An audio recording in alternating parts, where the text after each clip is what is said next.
अगर आप एशिया के किसी भी बड़े सिटी में ट्रैवल करेंगे तो आप देखेंगे कि उन सिटीज़ में बड़े बड़े स्काई स्क्रैपर है।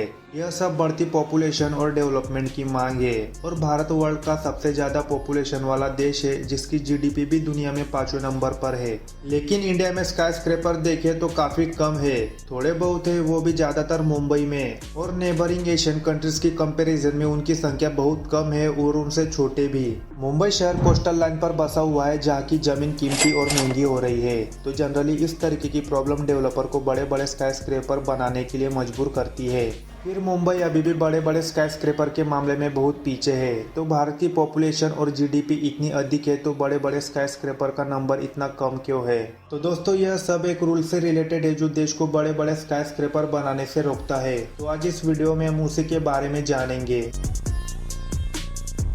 बहुत से लोग बड़े बड़े स्काई स्क्रैपर को पावर, मनी और डेवलपमेंट जैसी चीजों का प्रतीक समझते हैं और यह सही भी है। स्काई स्क्रैपर उन जगह बनते हैं जहाँ जगह की काफी डिमांड है। चीन में 200 मीटर से अधिक 1100 स्काई स्क्रैपर बने हुए हैं। इसके बाद दक्षिण कोरिया में 86, मलेशिया में 61 और इंडोनेशिया में 48 है। लेकिन भारत में सिर्फ 24 है और जो कि 300 मीटर तक की केवल कुछ ही बिल्डिंग है, वो भी अंडर कंस्ट्रक्शन में है। तो इंडिया की पॉपुलेशन और जीडीपी को देखते हुए आंकड़े कुछ मैच नहीं करते, पर इसके लिए भी कुछ कारण है। एक जनरल इंफ्रास्ट्रक्चर। इतनी बड़ी पॉपुलेशन के साथ भारत में अक्सर इलेक्ट्रिसिटी जाती रहती है, खासकर गर्मियों के दौरान जब इलेक्ट्रिसिटी की डिमांड बहुत ज्यादा होती है। इसके अलावा कई सिटीज में क्लीन वाटर के लिए भी जूझना पड़ता है।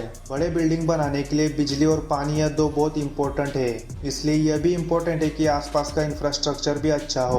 पर यह तो एक कारण है, देश में बड़े स्काई स्क्रैपर बनाने के पीछे एक और बड़ा रीजन है जो कि गवर्नमेंट का एक रूल है जो कई दशकों से चला आ रहा है, जिसे फ्लोर स्पेस इंडेक्स या फ्लोर एरिया रेशियो कहा जाता है, जिसे शॉर्ट फॉर्म में एफएसआई कहते हैं। एफएसआई का यूज करके डेवलपर द्वारा किया जा सकने वाला total area of floor to plot of land जो एरिया के प्लॉट के बीच बनाया जाता है।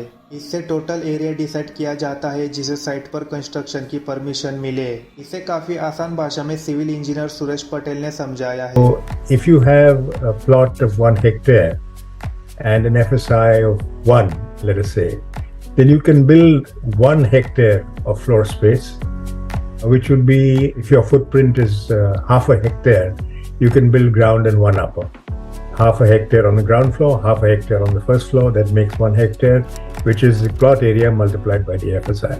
एफएसआई के नंबर जितने कम होंगे बिल्डिंग का वॉल्यूम और एरिया उतना ही कम हो सकता है। अर्बन डेवलपर्स के मुताबिक इसका उपयोग इस तरह किया जाना चाहिए जिससे जगह की कमी ना हो और उससे उन शहरों के लिए मदद मिल सकती है जहां जगह की कीमत महंगी और लिमिटेड है। अब इंडिया में कई शहरों में स्काई स्क्रैपर के लिए एफएसआई रूल लागू है, लेकिन भारत जैसे बड़े देश में इस तरीके के रूल्स काफी स्ट्रिक्ट है।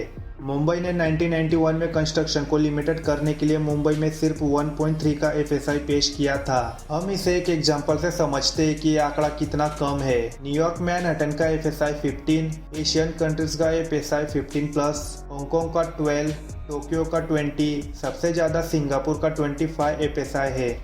मुंबई की हॉरिजॉन्टल ग्रोथ के लिए उसकी ज्योग्राफिकल लोकेशन एक बड़ा कारण है और एफएसआई इसे और भी लिमिटेड बनाता है। 2024 तक मुंबई ने एफएसआई को बढ़ाने में ज़्यादा कुछ नहीं किया है, लेकिन थोड़ा सा अब लोकेशन के हिसाब से एफएसआई के बेस पर 2.5 से 5 के बीच इस्तेमाल किया जाता है। भारत के दूसरे शहर में भी लगभग इसी नंबर का इस्तेमाल किया जाता है। देश में एफएसआई रूल्स को बढ़ाने से रोकने के लिए हेल्थ और सिक्योरिटी का हवाला दिया जाता है। इस एरिया में रहने वाले लोगों की संख्या को कम करने और डेवलपमेंट को नियंत्रण करने का भी एक प्रयास है। The biggest misconception about density in planning is higher FSI equals higher population density, which is not true. You can have very tall buildings with one, nice floor, one flat apartment per floor, and only so many people living. And you will have areas like Dharavi, which are completely low-lying slums, but the population density is super high. लेकिन urban planners के हिसाब से देखें तो strict FSI इन इशूओं को हल नहीं करता। ऐसे रूल्स का देश पर बड़ा इम्पैक्ट पड़ता है। मुंबई, बेंगलुरु जैसी बड़ी सिटीज में नौकरी के इतने सारे ऑप्शन होने के कारण कई लोग इन शहरों में ज्यादा आते हैं, लेकिन कम एफएसआई और अधिक पॉपुलेशन के कारण डेवलपर्स इनमें तालमेल नहीं बना पाते। अर्बन प्लानर्स का कहना है कि एफएसआई को बढ़ाने से भीड़ भाड़ से राहत मिलेगी और घरों की कीमतें कम करने की दिशा में पहला कदम होगा, लेकिन इसके साथ ही ट्रांसपोर्टेशन, रोड्स और अदर इंफ्रास्ट्रक्चर नेटवर्क में भी इन्वेस्टमेंट करनी होगी। और एफएसआई के रूल्स में छूट देकर ज्यादा स्काई स्क्रैपर बनाने से भारत के कुछ बड़े शहरों को मदद मिल सकती है। पिछले कुछ वर्षों में ग्रोथ तेजी से बढ़ी है। अकेले 2022-23 में भारत में 31 स्काई स्क्रैपर पूरा होने की उम्मीद थी। उनमें से 27 बिल्डिंग्स मुंबई में है जिनकी ऊंचाई लगभग 200 मीटर तक होगी और वे भी ज्यादातर रेसिडेंशियल बिल्डिंग्स है। भारत के बड़े बड़े शहरों में बढ़ती पॉपुलेशन ग्रोथ फ्यूचर में कम नहीं होगी और जगह की कमी होने के कारण रियल एस्टेट के प्राइसेस भी बढ़ते रहेंगे। अगर देश में बड़े बड़े स्काई स्क्रैपर बनते हैं, इंफ्रास्ट्रक्चर में अच्छी इन्वेस्टमेंट होती है तो शहरों की प्रॉब्लम कम हो सकती है और मुंबई जैसे बड़े शहरों का एक नया रूप देखने को मिलेगा।